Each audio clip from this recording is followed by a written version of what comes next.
the RCBS ChargeMaster Lite right now on Pirate Firearms and Reloading.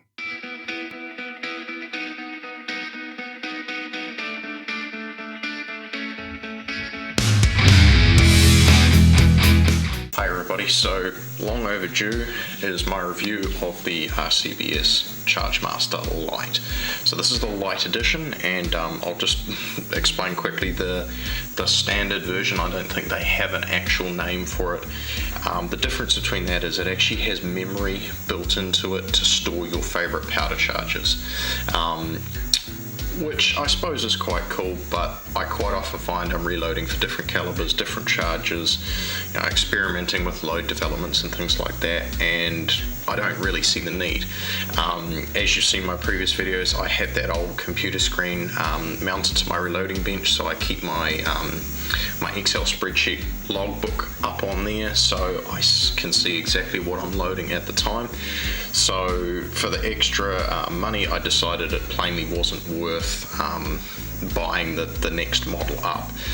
At the time I purchased this as well, I couldn't actually source the next model up anyway.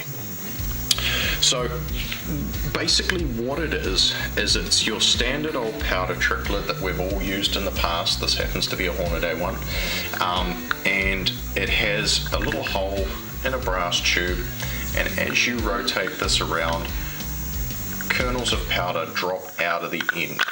Obviously you fill this little reservoir here with powder. Then you do that over a small set of scales or something like that, and weigh the charge as you're trickling that powder in with the little trickler, and it turns up into the pan. This basically does it all for you. So there's a little motor in the back of the unit which turns this tube here. That tube basically works exactly the same as that little Hornady one I've just shown you, and there's a load cell in here, so it's detecting the weight as you go. Now I have made one pretty major modification to this. I have replaced the base here on the load cell, and that is to correspond with this Area 419 pan. Now I personally like that. It's got a bigger handle, gives you more purchase out the side of the ChargeMaster. Now I'm right-handed, so obviously it quite comfortably clears the side of the unit, so you can take it away. The one downside is it is taller than the standard powder pan, so you've got to watch you don't bump the trickler tube and bump more kernels out as you remove it. But beyond that, it's perfect and typical of Area 419. Beautiful machining. This is obviously aluminium, and it fits perfectly inside their base mount. When you get the ChargeMaster straight out of the box, it comes with a plastic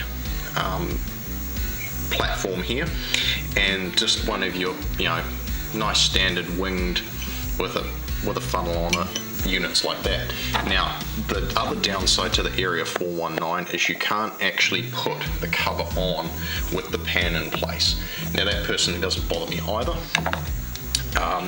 but what I found with this is it's sort of quite finicky, and you're worried about sort of tipping it. It is very light, and of course, as you can see here, it is a very thin material.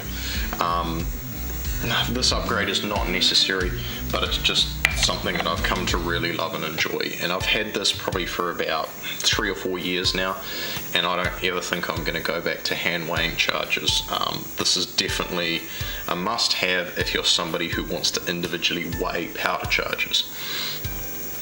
So also with it, you obviously have the power supply, standard plug in the side here, and the little power pack it comes with multiple different adapters. So this is I believe they call it an international model.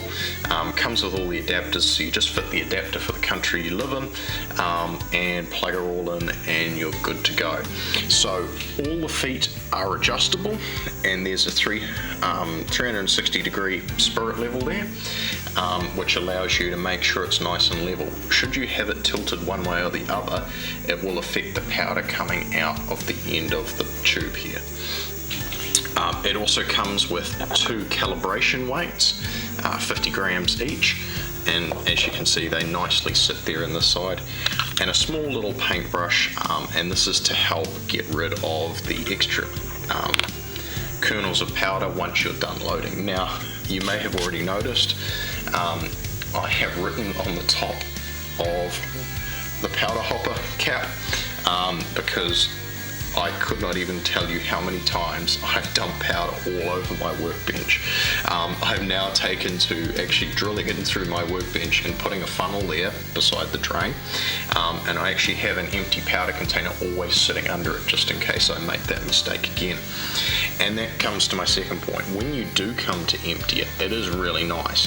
This is not fixed to the unit itself, so you can take the hopper out, and that's where this paintbrush comes in, and you can brush around, get all your kernels, and you open this drain here on the side, and you can basically get it all out. The other thing I do when I get there is I just go 99 grains and hit dispense. That means that the motor runs at full speed, it flicks the remaining out into the pan that you'll leave there, and then all the rest will be flowing down into there. So you can dump the bulk of it first just with the drain, get the last stuff out with this little brush and the help of the motor. So I'm going to fire it up, and I'll just show you basically the calibration process. I'll chuck in some B-roll of me previously using this, but I'll show you how it works anyway. Okay, so here we go, folks. So nice big red power button, just like that. Now, it does a little bit of a countdown here before it starts. Now, they do recommend you let it warm up for 20 minutes to half an hour before you go and do anything. So that includes before you do the calibration. So when you do that, what you need to do, start without anything on the platform. And normally it will zero out as the platform is empty.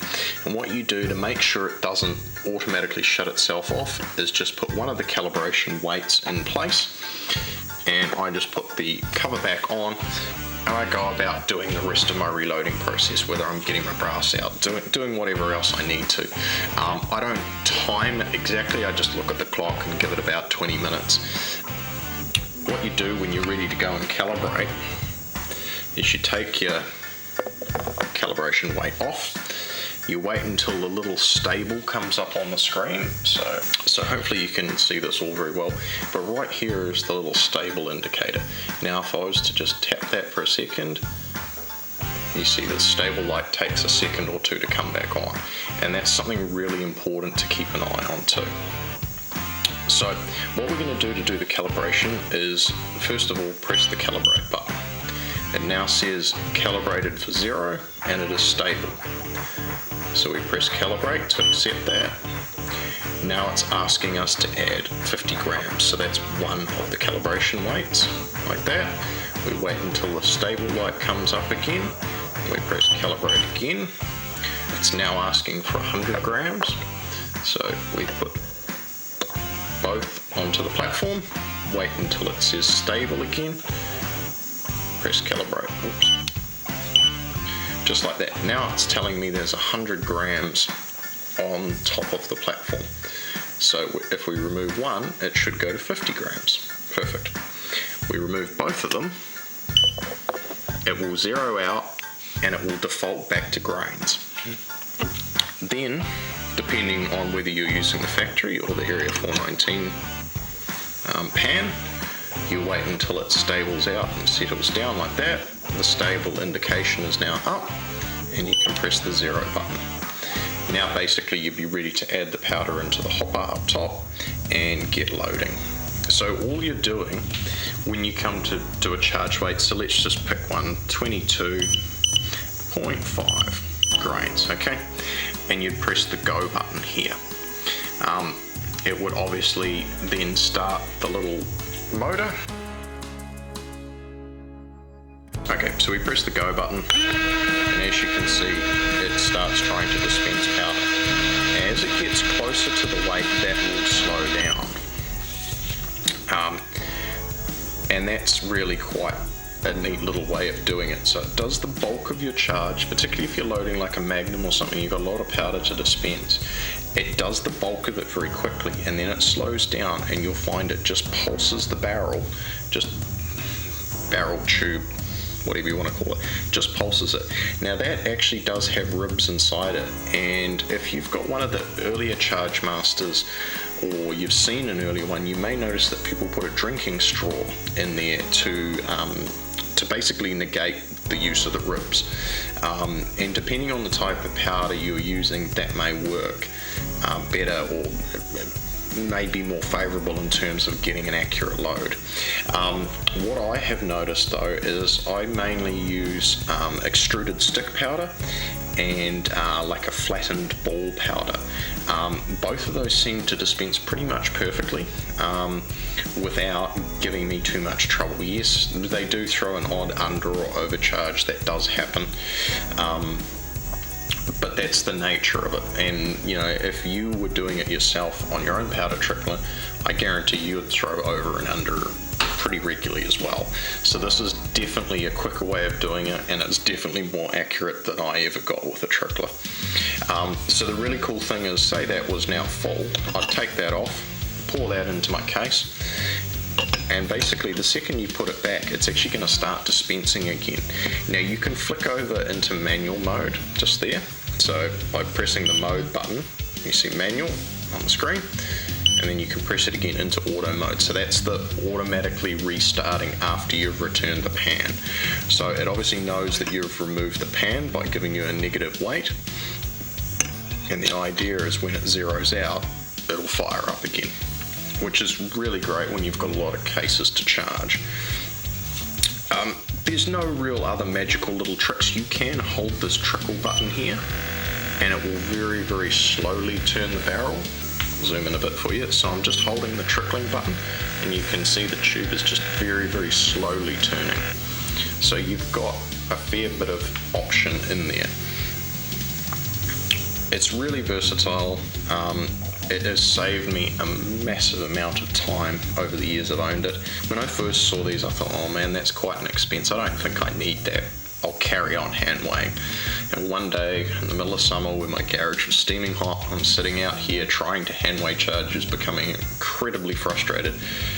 Oh wait, no, blow this, and I bought it. It is definitely an investment. It's not a cheap piece of reloading equipment, and there is far more scientific and accurate units out there now.